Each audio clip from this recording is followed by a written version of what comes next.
시민대책위원회는 스텔라 데이지호 수색을 철수했다고 했지만 외교부는 이와 달리 수색이 아직 끝나지 않았다고 밝혔습니다. 병원에서 진료비와 검사비를 잘못 청구하는 경우가 평균 1년에만 만여 건에 다다릅니다. 베트남 정부가 김정은 북한 국무위원장이 수일 내에 베트남을 공식 방문할 예정이라고 발표했습니다. 광주시는 지난 24일 불친절한 시내버스와 택시에 대해서는 지원금을 대폭 삭감하겠다고 밝혔습니다. 지난 24일 보건복지부는 공중보건 장학제도 시범사업을 실시한다고 발표했습니다.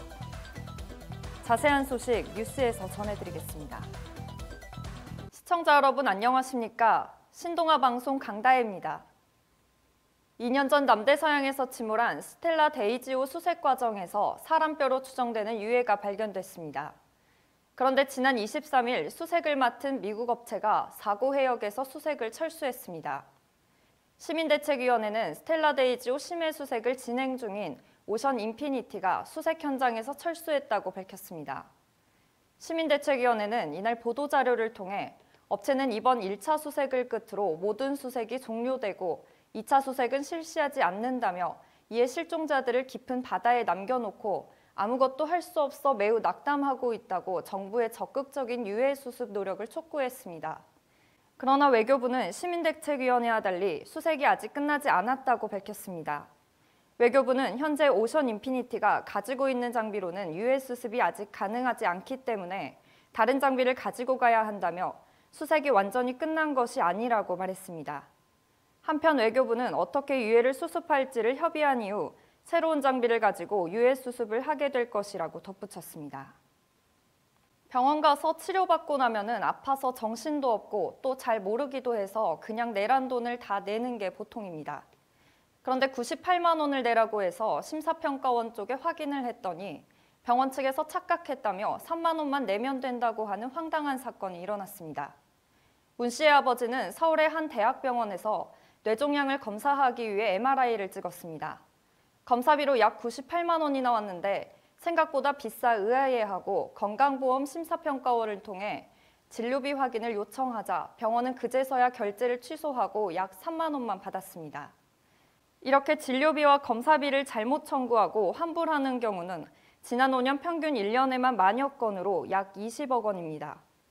이는 환자가 진료비 확인을 요청해 이의를 제기한 수치로 실제 과잉 청구는 더욱 많을 것으로 추정됩니다. 환자가 몰리는 대형 병원들도 예외는 아니어서 매년 환불 건수만 300건이 넘는 것으로 밝혀졌습니다. 베트남 정부가 김정은 국무위원장이 수일 내에 베트남을 공식 방문할 예정이라고 발표했습니다. 베트남 외교부는 지난 23일 페이스북 페이지와 공식 트위터를 통해 김정은 위원장이 베트남 국가주석의 초청을 받아 수일 내에 베트남을 공식 우호 방문할 것이라고 밝혔습니다. 그러나 베트남 외교부는 김 위원장의 구체적인 방문 시기는 공개하지 않았습니다. 김 위원장은 오는 27일에서 28일 베트남 하노이에서 트럼프 대통령과 두 번째 정상회담을 합니다. 2차 북미 정상회담을 하루 앞둔 26일 특별열차로 베트남에 입국한 뒤 승용차로 북미 정상회담 개최지인 하노이까지 이동할 것이라는 관측이 제기됐습니다. 광주시는 지난 24일 불친절한 시내버스와 택시에 대해서는 지원금을 대폭 삭감하겠다고 밝혔습니다. 광주시는 시민들의 평가 결과에 따라 시내버스와 택시 우수회사에 대해 인센티브를 과감히 확대하고 친절도 평가의 결과에 따라 벌칙을 강화하기로 했습니다. 반대로 친절한 회사는 지원금을 더 받게 됩니다. 광주시는 친절도가 높은 회사와 그렇지 않은 회사의 지원금 격차를 3배까지 늘린다는 방침입니다.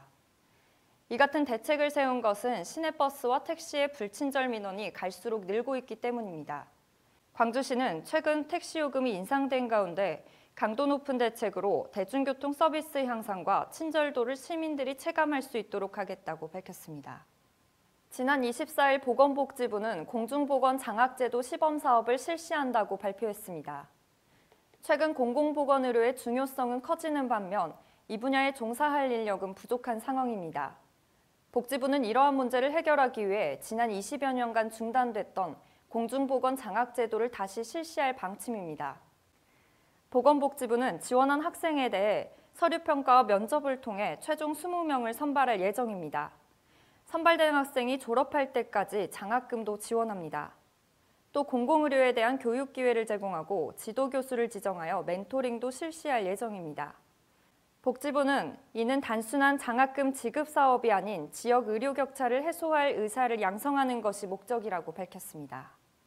이상으로 뉴스를 마치겠습니다. 지금까지 시청해주신 여러분 고맙습니다.